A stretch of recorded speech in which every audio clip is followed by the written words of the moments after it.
had a tornado touching down. Now at 7, that rare tornado hitting Port Orchard. We have team coverage. I'm Mimi Jung along with Jake Wittenberg live out here in Port Orchard showing you the damage this morning. Yeah, families are able to assess the damage, and at daylight, as we're going to see in Kong, it's going to be even more revealing. What a rare situation. We'll send it back to you guys for now. More details ahead. Also ahead, the latest on the potential government shutdown over President Trump's proposed border wall. But first, good morning, everybody. Great to have you here. With Joyce, I'm Steve. Rich is here, and Ben Yes, has us covered in the Weather Center. Cam is here with traffic. Rich, let's start with you. Yeah, we've got 3 weather people in covering this today, and a much quieter day, fortunately, for both the cleanup and for the Weather Service to go through and examine it and determine how big a tornado it actually was. Today, though, just a few scattered showers around the area, and we are going to be looking for those to even let up. Might see a little sun later on. The rain moves back in again tonight. Tomorrow looks stormy. We've got rain turning to showers, maybe some more very strong winds like what we saw last Friday. We'll talk about that coming up. Cam? Conditions for your morning drive looking much better than yesterday, although we do have a few challenges. Here's a look at 405, just past the I-5 split in Linwood with a blocking issue. I'll take a closer look at your drive times coming up in a moment. We can confirm that a tornado touched down just south of Port Orchard around 2 p.m. this afternoon. Right now, Safeway parking lot. It started heavy rain and then hail and then the wind, and I saw the tornado like spinning, and I thought I was going to get sucked up. We're at the other end of the house, and the trees came down right in the middle of the living room. It literally looked like somebody brushed a comb over the trees and pushed them all over these houses. It was pretty devastating. It's just amazing. It sounded just scary. I'm very blessed to be still here. My car is still here. And just to see my neighbors going through all this tragedy, just sad.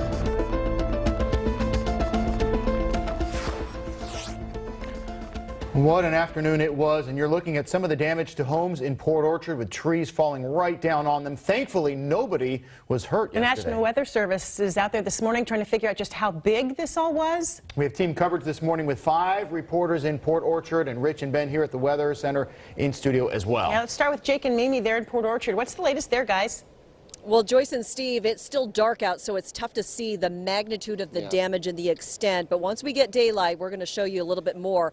We do have a house to show you where this is one of the homes that was damaged, right, Jake? Yeah, this is unbelievable. As we've been talking about those heavy, heavy winds, able to easily snap some of these trees that are towering over these homes. But this one in particular was uprooted entirely. And this is even before the ground is completely saturated. So just an illustration of how strong these winds have been hitting and really continue to blow this morning. Nothing like we saw yesterday, thank God.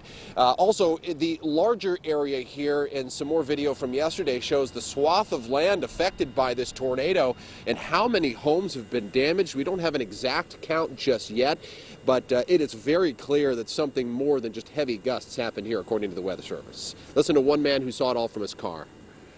I had no idea what was going on. I didn't know it was a tornado. I'm just seeing this big tree fall behind me and debris flying, and then it's over. This morning, about 700 people are still without electricity. Puget Sound Energy crews are out in these neighborhoods working to restore power. They're hoping to get the lights back on by 6 o'clock tonight. Yeah, you can see utility poles damaged from where we're standing, and a lot of folks are stepping up to help. We talked to one homeowner this morning who says he's thankful people are trying to help out, offering shelters, and that One Place Diner, which is a popular spot here locally, opens at 7 a.m. just right now in this hour, and they're helping anyone for free that have been affected by the tornado. Also, the Kitsap County Department of Emergency Management says if you want to help out, they'll be releasing more info later this morning. And South Kitsap School says they are operating schedules on a normal late start on Wednesday's schedule. So school will be operating as normal today. Just down the street, though, is where we are seeing more damage. And we just talked to a homeowner not too long ago. You might have seen his house. It's the red one with the roof completely off. Poster child for this tornado. It's just incredible. His name's John Mueller. We had a chance to talk to him about why he is thankful after what happened. Listen to what he had to say. The family is still in disbelief and shock. There wasn't much sleep last night, not at all. We want to just, I know this this is simple, but we wanted to praise God and thank Him that nobody was home. Our kids were on their way home from getting out of high school, and we're glad they weren't there. So his house, like so many others, may be damaged, and some, you could even say destroyed, some of them, just what the wind and the trees were able to do. John, again, so thankful that his family is okay. But isn't it just amazing to see this? I mean, how many years have you, since you grew up here?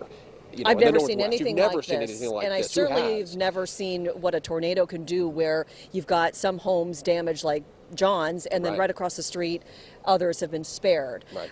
And the interesting thing about John's house, was saying that his 2x4 from his wall ended up in his neighbor's shower. I mean, it's just incredible. And he to think replaced about the roof 2 years ago. Brand new roof here in the neighborhood. So that's just one of many stories that we're hearing this morning. Alex Rozier is in another part of this neighborhood, just a few blocks away, checking out what the damage is like there. Alex? Mimi and Jake, it was homes, it was also businesses as well. I'm in the parking lot of a strip mall. Take a look at the Subaru behind me. You can see that the window is smashed. This is the car that belongs to the owner of the Bethel Square Restaurant and Lounge. Let's walk right over here and show you this sign here, because this Bethel Square Restaurant and Lounge sign flew off the top of this strip mall onto this Subaru, smashing the window right here. All of this happening around 2 p.m. yesterday. I got to show you this viewer video, because we had this video sent to us, and it shows that tunnel cloud passing over the Walmart, that Walmart just a few blocks from where we're standing. And when this picked up, it really caused a great deal of damage for people in this Port Orchard neighborhood. Yeah, it got hit pretty good. Our neighbors lost their house. Bob Cushelahan has lived here for 33 years. He's never experienced a tornado. It was right around 2 o'clock. There was no warning. Look at the damage they are waking up to today. As a result of this storm, many now at the Red Cross Emergency Shelter until they figure out their next step. And we spoke with some of the people affected. I feel like this is a miracle, because the way that house is just completely destroyed. I don't know how we got out of there alive. I've just been interviewed with the Red Cross, and they're helping me out. They're gonna give me a place to stay and help us get back on our feet again. Okay. As you look live here this morning, we're taking a look at this Subaru again, smashed by this Bethel Square Restaurant and Lounge. This is the parking lot of a strip mall, and it's really, really dark. We were trying to show you here, and it's difficult to see, but this sign of the strip mall is completely wiped out. But here in the next hour, or hopefully as the sun rises, we're going to have a better look at the damage. And the damage, Stephen Joy, is quite significant here in Port Orchard. Yeah, we've just seen just a fraction of it, but clearly just a lot of devastation there that people have to deal with. Thank you, Alex. All right, it's 7:08. We turn our attention to you, Rich, in terms of explaining what happened and what's next. Well, Ben's going to have the explanation, the details of what generated that tornado. I'm going to talk about what we're looking for today and another potential strong storm system headed our way as we head into Thursday. We're looking at the potential for some very strong winds, maybe similar to what we saw last Friday headed away, but that's tomorrow afternoon. Today, we're getting a break. It's quiet out there. Our new viaduct camera looking out there towards the Great Wheel, looking very quiet out there, which is kind of nice. Not much wind. We had a little breezy in spots earlier, but it looks like even that's beginning to die back. We do have a few showers around them, most of those to the east of I-5 now, and along that I-5 corridor, things actually fairly dry at this point. And it's been pretty dry over around the Port Angeles area this morning, too. A couple showers passing mainly just to the south of them at this point. Take a look at our SchoolNet site there at South Kitsap Senior High School in Port Orchard. Temperatures at 44 degrees. They had a wind gust of 28 miles per hour shortly after midnight, but the winds seem to be dying down there as well. We were running 10 to 20 for a while. Now it looks like we're dropping down to 10 miles an hour for our sustained winds. And around western Washington, just about everywhere in the mid-40s to start off today.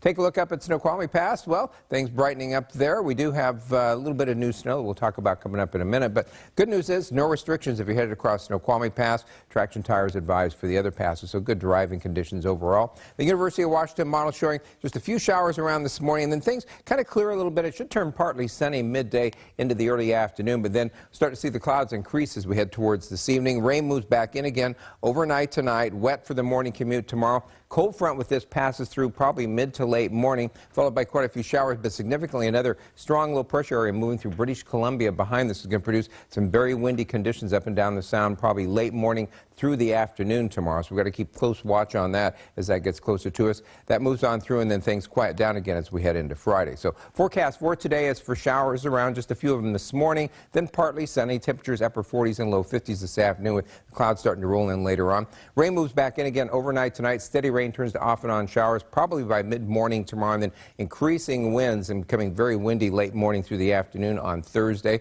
Friday we get another break, partly sunny, just a couple showers. Rain moves back in again later on Saturday, some off and on showers and some breaks Sunday for the Seahawks Sunday night game. Then for Monday, for Christmas Eve day, look for a little rain early, turning to off and on showers. Those should pretty much wrap up as we head into Christmas Day with partly sunny skies and just a couple showers. Temperatures back to normal, though, with dropping back into the mid-40s. And, of course, that also means as we head into the weekend and next week, we're looking at snow for the ski areas. And we'll talk about that coming up in just a few minutes. Cam? Northbound I-5 approaching Tacoma Mall. We've got a blocking issue to the right. This is north of 56, so it's slowing things down. Let's take a look at your drive time from Lakewood to Federal Way at Highway 18. You're looking at a 30-minute drive right now. Looks like we've also got a blocking crash on westbound 512 just as you approach I-5 in Lakewood. So we've got a couple of challenges out there. Northbound I-5 in Kent, just before 516, the Kent-Des Moines Road, an earlier crash is off to the right shoulder, so our drive time has improved with all lanes back open in this stretch. Federal Way to Seattle, now 53 minutes. We're looking at southbound 405 here, a blocking crash in the right lane in Linwood, just past the I-5-405 split. But our drive time is improving. It's sort of off to the shoulder. Now we're seeing the slowing approaching 522 in Bothell. Linwood to Bellevue taking you 43 minutes. You are paying the $10 max to hop in the toll lanes. Everett to Seattle climbing up to 57 minutes with no big blocking issues, but volume starting to fill in south of the I-5-405 split. We had an earlier crash on northbound 405 in South Bellevue, north of I-90. It's all cleared out now, but getting busier through the S-curves. Renton to Bellevue taking you 41 minutes. I'll keep an eye on the roads for you. All right, Kim, thanks so much. So, time right now is just about 7:12. The viaduct, as you know, is closing. It's not only going to affect drivers, it's going to affect a lot of businesses, too. A local group's working with employers to try to help them get ready. Not just them, but their employees, too. King 5's Tony Black has more on what's called the Flex Work Challenge, and he joins us live this morning. Hi, Tony. Hey, good morning to you, Joyce. Yeah, so it's Commute Seattle is the group. They do these type of things year-round, but it's never been more relevant than right now with the viaduct closure about to happen. So the Flex Work Challenge is basically them challenging employers, both big and small, to help their employees during this viaduct closure. Now, some companies like Amazon and Microsoft are already on board, and it's about sharing ideas. So the flex work could include working from home or changing their start time so that they avoid busy traffic or even shorter work weeks. And it's not just the big businesses that they're looking to help either. If you are a small business owner in the area wondering about what you could or even should be doing to help your employees, they can help you too. Providing free services to all Seattle businesses ahead of the viaduct closure to help businesses from any size, 5,000, any size of business, to help them make the right choices and promote the right options for their employees.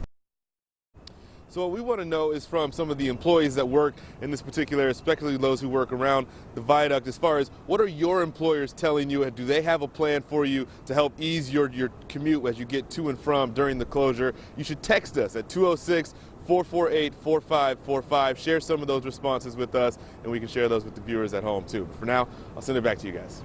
All right, thank you, Tony. 7:13 still to come on King 5 Mornings on Kong. We are heading back out live to Port Orchard.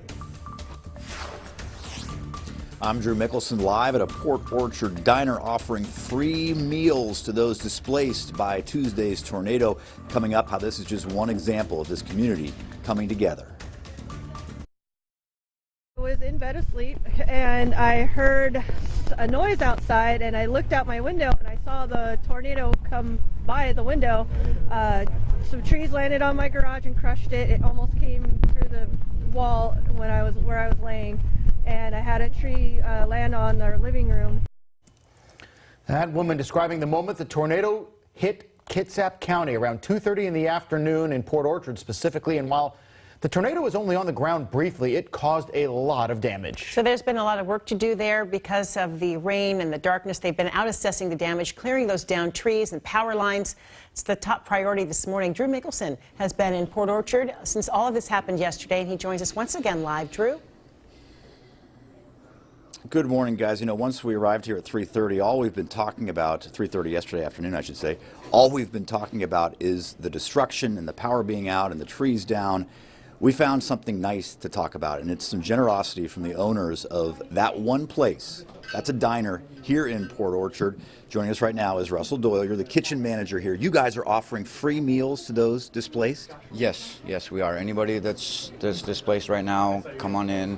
We'll take care of you, make sure you got food to eat. Other than that, we've also got a mediary set up for donations and stuff to get everybody helped out. And this should not surprise folks that Port Orchard, Kitsap County can come together at a time like this. Well, no, I mean we're very community oriented, especially here in Port Orchard. You know, I mean when things happen, people get together and stand together, and it's really humbling and it makes us stronger. You know. And you know the owners will take a little hit here. It's a Wednesday morning. There are going to be breakfasts being served, and they're not going to bring in money. Is that a concern for you guys? I mean, oh no, absolutely not. I mean it's not about us. You know what I mean? It's about helping those that are displaced and fall victim to this crazy tornado. So. And you're okay. You're out of that zone. You were nearby. Did you hear the storm coming? No, actually, I mean, it was, rainy and wasn't quite windy, and then it hailed and a bunch of branches blew everywhere, but it was just, it happened just around the block from my house, so it's real close to home, but we weren't affected, power, nothing, so. And you've seen the video, you've seen that destruction. Oh, yeah, it's kind of mind-blowing.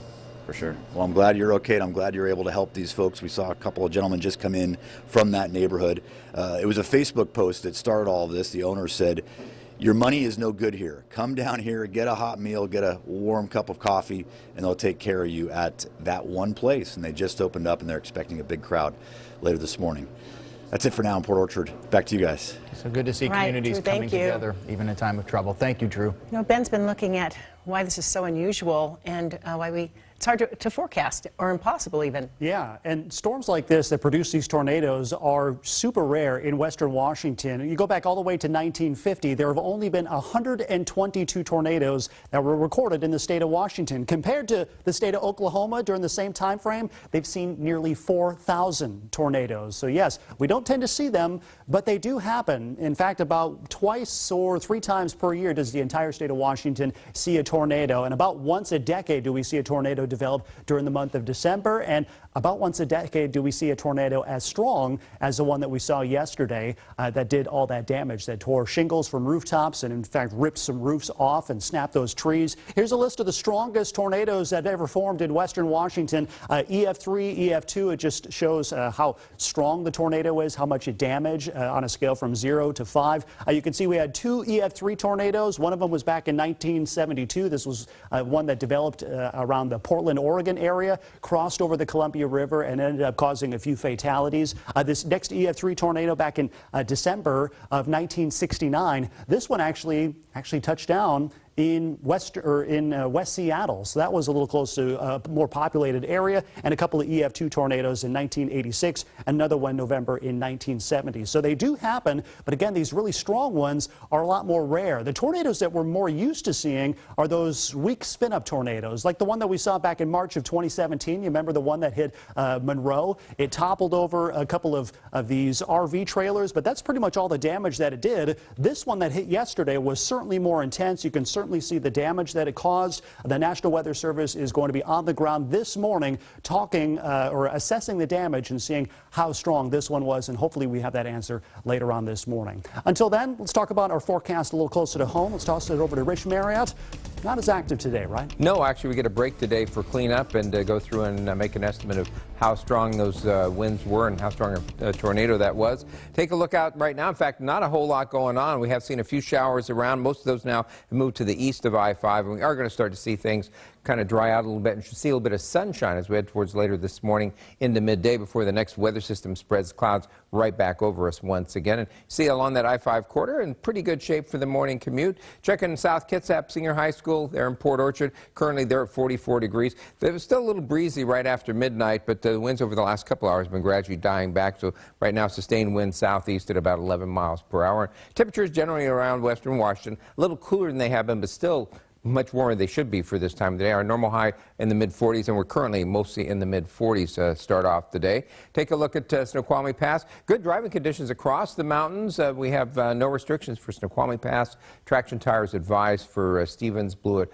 and White Passes this morning. Checking the 24-hour snowfall from the ski area reports, 8 inches of new up at Mount Baker. Stevens, 9 at the base, 12 at Midway. Snoqualmie Pass there is 3 inches at the base, and then in Crystal Mountain, 14 at the base, 15 inches in Green Valley, and White Pass checking in with a foot of new snow, and at the Mission Ridge checking in with 7 inches of new natural snow over there as well, so good for everybody. Checking the University of Washington high-resolution model for today, you can see not much going on. There's not that many showers around. They don't start really moving in until overnight tonight, and even then we'll see only a limited amount of snow because snow levels are going to be going up overnight as well, but should see some more as we head towards tomorrow afternoon. Our mountain forecast for today, though, does call for a few rain or snow showers, but that'll be increasing overnight tonight. Snow level today bouncing between about 3,000 and 4,000 feet. Down here in the lowlands, a few morning showers, but then partly sunny. Should be a pretty good day, upper 40s and low 50s. Tomorrow, well, rain moves in tonight. Rain turns to showers during the morning, and then it could turn very windy late morning through the afternoon on Thursday. This has the potential to be as strong, if maybe not a little stronger than what we saw last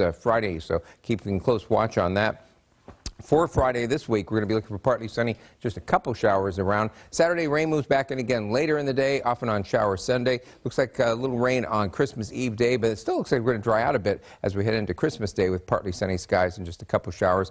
Highs dropping back to normal finally in the mid-40s as we head into the weekend and on into next week. Checking with Cam, see how everything's going out there on the roads.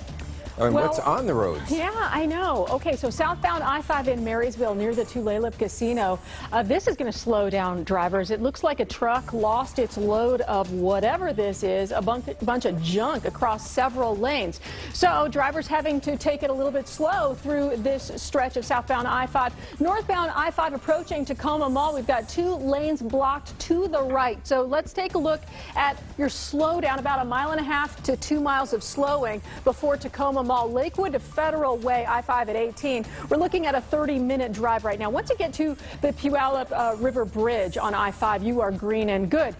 We're looking a little bit better now on I-5 in Federal Way through Kent, Des Moines, now that we've got all lanes back open at 516 Federal Way to Seattle. A 53-minute drive. Here's a look at the slowdown on southbound 405 in Linwood, just past the I-5 split.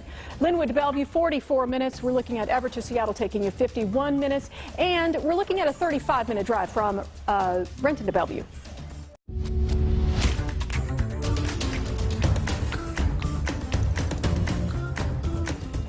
Good morning, everybody. A neighborhood in Port Orchard, it's just almost unrecognizable this morning after a very rare tornado there. The National Weather Service is going to be out this morning again trying to figure out just how big this was. Yeah, and we've got some before and after images of the neighborhood that give you a pretty good indication of what it looks like. Well, we'll have that for you a little later in the show, but nonetheless, Jake and Mimi, they've been in Port Orchard all morning long. You saw that one red house with the roof totally off, and you guys interviewed the homeowner. That was one of the most emotional moments of this morning for me.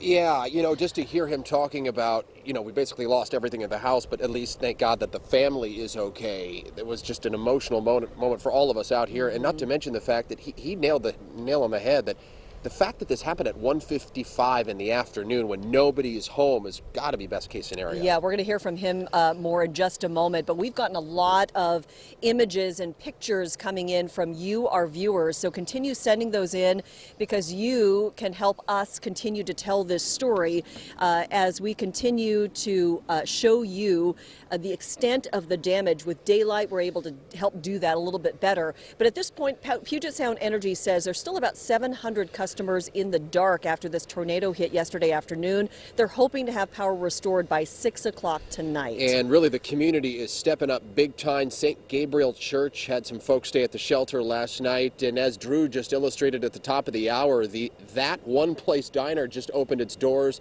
The griddle is hot. They're cooking food for free for families that were affected. It's really just unbelievable to see. Yeah, and really, unless you are seeing this in firsthand in person, it's hard to really describe and imagine the extent of the damage. But let me just get out of the way so we can, Jake, let's show viewers, this is one of the homes in the neighborhood that was damaged in this tornado. Look at these giant trees, 3 of them that we can see here, just uprooted and landed on this person's roof. We've got sheds that are thrown across people's yards, fences that are down. And as Jake mentioned earlier, there was a guy we talked to earlier this morning who had his roof completely torn off. And here's what he said about the damage when he went back inside his house. I would describe it as heck on earth. How's that? To be very frank, we didn't understand the enormity of the damage from the aerial pictures, but to go in there yesterday, once during the daylight and once at night, it's as if the entire house got shaken up in a snow globe, and all the furniture is everywhere. All of the possessions that we have, and they're just possessions, are just all over the place. There's glass shattered. We have boards sticking through walls. A neighbor of ours just shared a picture of a 2x4 from our roof shooting into their shower. Yeah, so just imagine that kind of damage and going back to your house right before Christmas and having to deal with all of that. Yeah, he said he just changed the roof 2 years ago. He was the only one in the neighborhood with a brand new roof, so just crazy there. So Alex Rozier also standing by here in this neighborhood. He's on the south side of the damage zone. Let's get down to Alex and find out what he's seeing. Alex? Yeah, Jacob, maybe we're outside the Salmonberry dry storage facility out here, and you can see sun's not even up yet, and you can see them already working this morning, cleaning up the mess, and they have a big mess on their hands here, unfortunately. Look at the destruction caused by this tornado at this business alone. I spoke with the owner, Brady, who told me that they've had just a string of bad luck here. Last Christmas Day, they had a van stolen from them, and now this December 18th, they have their entire business destroyed, but they are still thankful today because one of their employees was here just minutes before the storm. Listen to the owner's account of how this played out.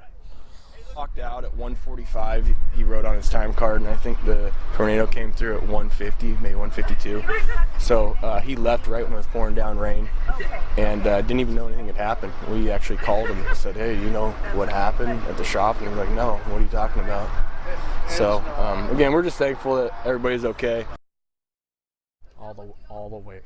So as you look live here this morning, Brady's out there among many. He's a part of this team that will be beginning their cleanup. He's already been on the phone with the insurance company. But let's do a full pan here and show you this entire building was wiped out by this storm. So they have their work cut out for them. And as Mimi and Jake mentioned, a week before Christmas, and this is what they have on their hands. But still thankful this morning that everybody, including all their employees, are okay, guys.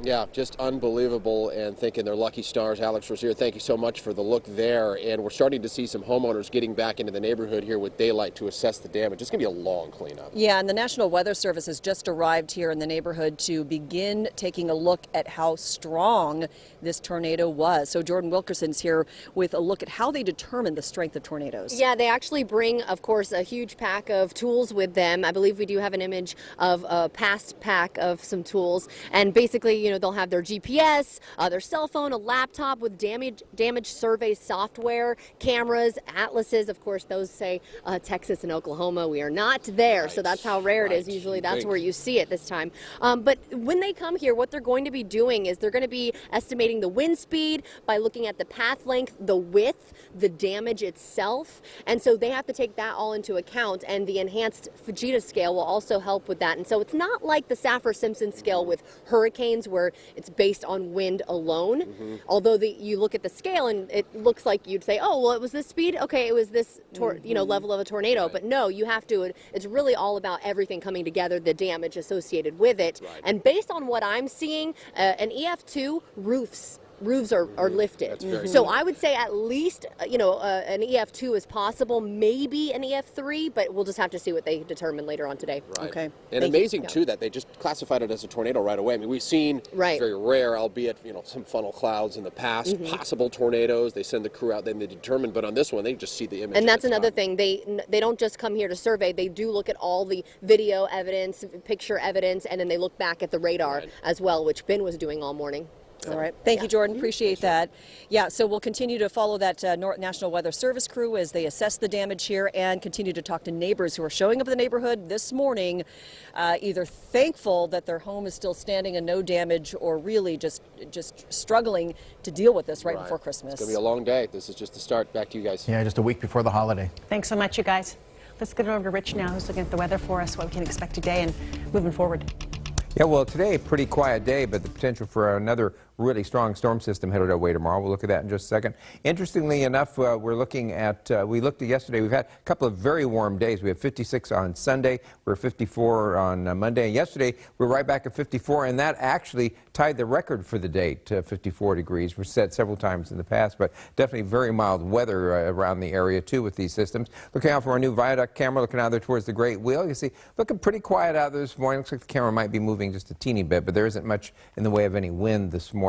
Take a look at the Doppler radar. We've been watching a few scattered showers. What's left seems to be down there to the south and east of I-5, but occasionally brushing through parts of Tacoma, down around DuPont in that area. And then the good news is over towards the Port Orchard area where they're doing the cleanup and assessment today, just occasionally being brushed by a couple of showers. And those should actually diminish here over the course of the next couple of hours. Take a look at Shorecrest High School there in Shoreline. Looking dry at the moment, which is good news up there. And temperatures very mild again today. A little cooler than they have been, but still mostly in the mid-40s to start off today, which is where our normal highs should be this time of the year. No problems across the passes, no restrictions for Snoqualmie. Traction tires just advised for the remainder of the passes. And checking the satellite image, here's the next system sitting out here. This one is just developing. This one is going to be moving in, bringing rain back in here overnight tonight. It does look like the associated low with this is going to be tracking up through central Vancouver Island and then up into British Columbia. Very deep low, and with that, as we head towards later tomorrow morning and tomorrow afternoon, we could see very strong gusty winds developing up and down Puget Sound once again. They'll be out earlier up along the coast, obviously.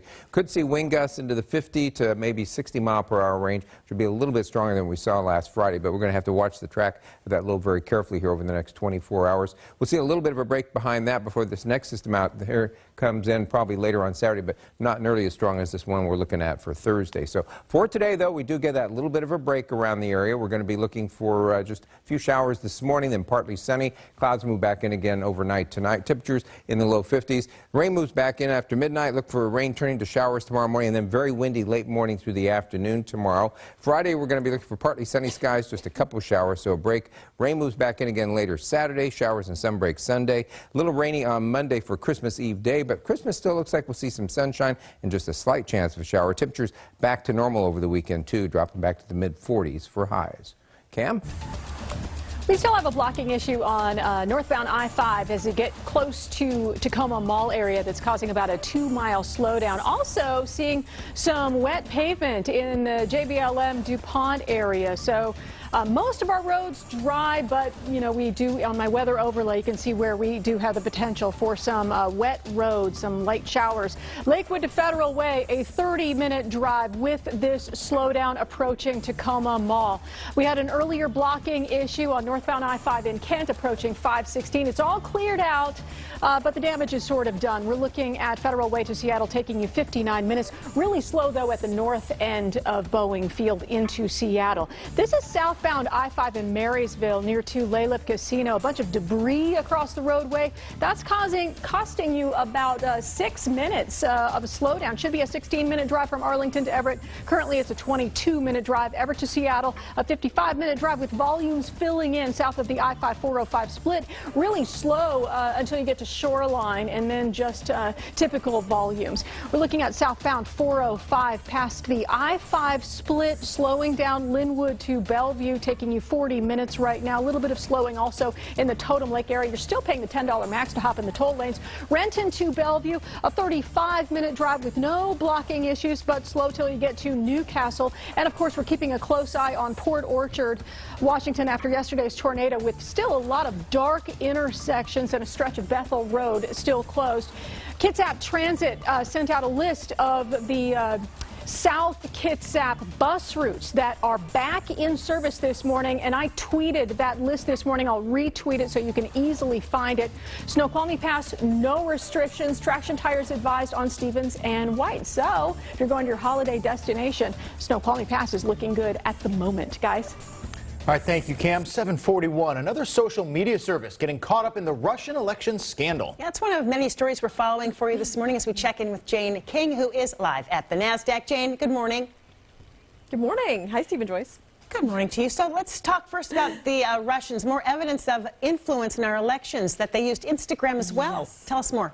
Instagram. I mean, up until now, Instagram has avoided all of this. I mean, it was the place where you put your beautiful vacation pictures. But there's this new report. It was conducted by an independent group, also released by the Senate Intelligence Committee. And it concluded that Instagram, which is owned by Facebook, became a favored tool of Russian internet trolls after the 2016 election. It says the Russian Internet Research Agency operated a vast network of Instagram accounts, and they sought to infiltrate American identity groups, harden ideological divides, and sow distrust in the American political system. Can't be shocking, but it's still kind of sad. All right, Amazon is big news around here, as you well know.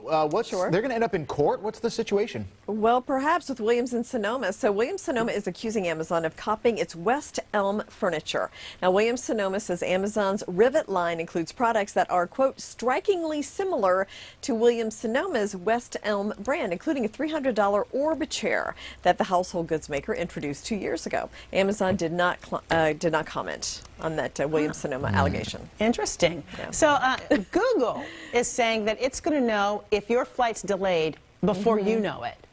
How's that going to work? Google Assistant. You know, I can only assume that they use thousands of pieces of data and try to come up with some likelihood, weather and previous delays and so forth. Google Assistant will let you know, they say beforehand, if they think your flight may be delayed. Now, users already have that feature with Google Flights, but now you can ask Google Assistant. Just say, hey, Google, is my flight on time? And they say it is 85% accurate. I'd still call the airline, though. Double check. Yeah, always check, because it's your butt who's on the flight. All right. But that's good info. Right. Thank you, Jane. Good intel there. All right, thanks, Jane. Talk to you tomorrow. Ahead here on King 5 Mornings, we're checking in with Dr. Don about a simple way to help your kids appreciate the holidays more. And we're heading back out to Port Orchard as cleanup and assessment work begins this morning.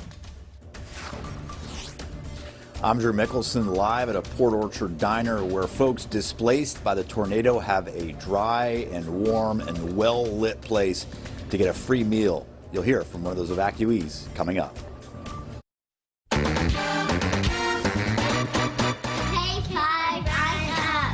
K5, I'm up. That's for real. Oh my God. Oh my God.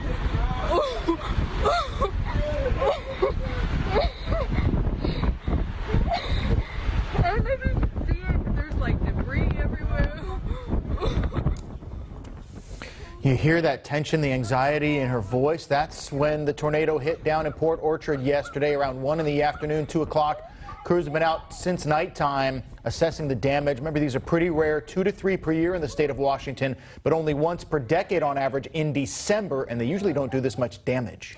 Let's take a live look. This is from our Dexter drone right now that is above the damage there in Port Orchard. You can see some of the houses. Some look fine, completely escaped the damage, then others, that red one there in the center, the roof is completely torn off of the top of that red house. So it just was hit and miss as it came through this area, causing so much devastation. The miracle is that nobody was hurt there.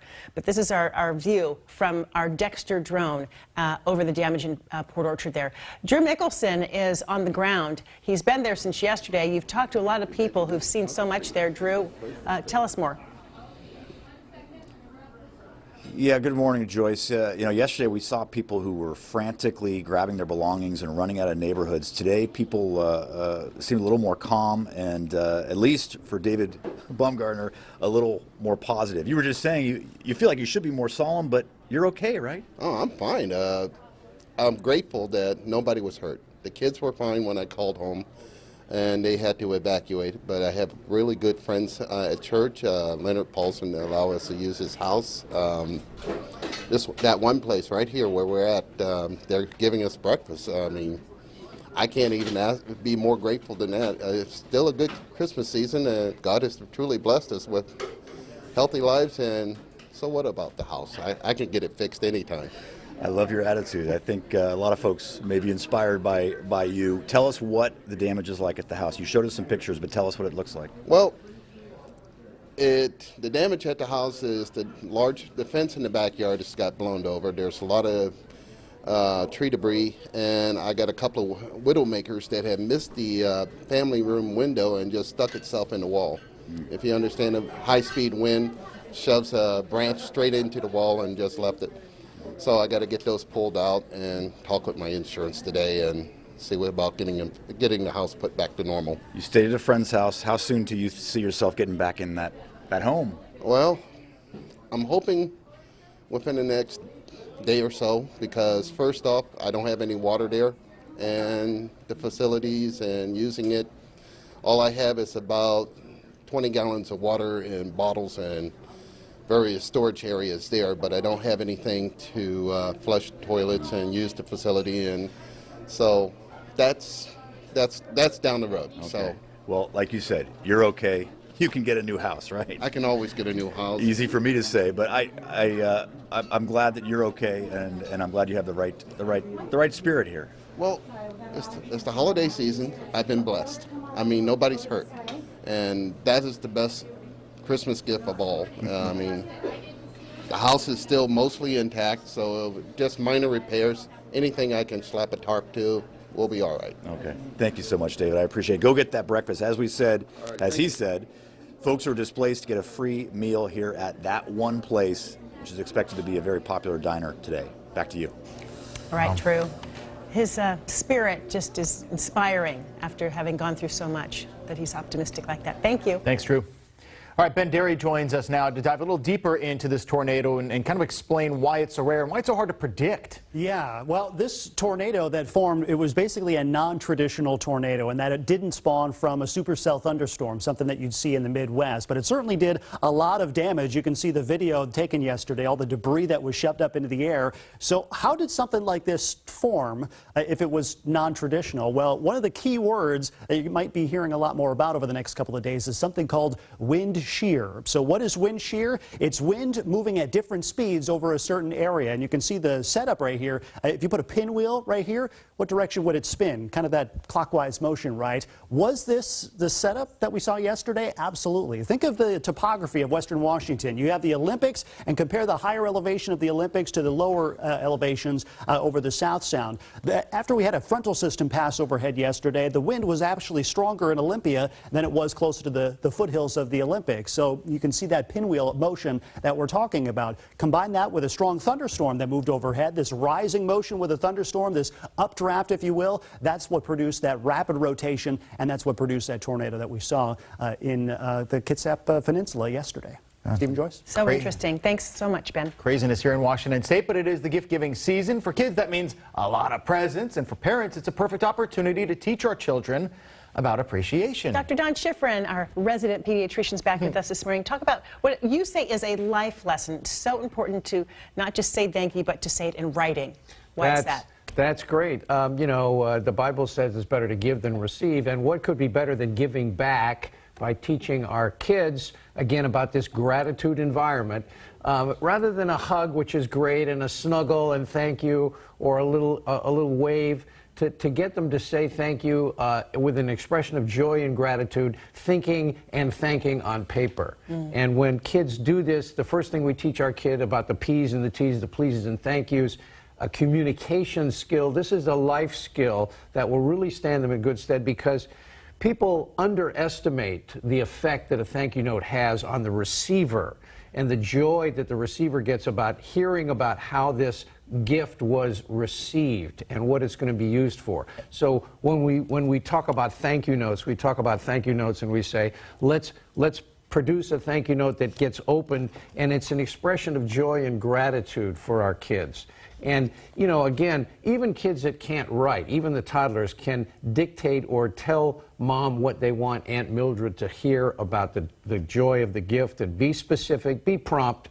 Again, don't let the thank you notes go till like Valentine's. And you do say that like Amazon, Alexa, and Siri, these do have an impact on kids in terms of the pleases and thank yous that just don't exist anymore. Right. And again, manners can be kind of deficient when we talk to our virtual assistants. We don't say, "Oh, Alexa, please tell me what the weather is," or "Cortana, what's the NFL champion of this year?" So when we want to find out something, and our kids pick that up, and they also pick up the fact that sometimes Alexa is stupid and we don't understand it. So again, thank you notes should be specific, they should be prompt, and again, help our kids do this because it's a life skill.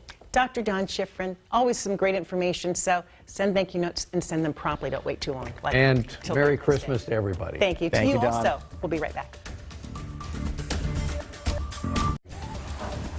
We're still dealing with a blocking issue on southbound 405 in Linwood, just past the I-5 split. But on northbound I-5, approaching Tacoma Mall, an earlier crash north of 56th, all cleared out. Now we've got lanes back open. Federal Way to Seattle, a 56-minute drive. Everett to Seattle, 61 minutes. Rich?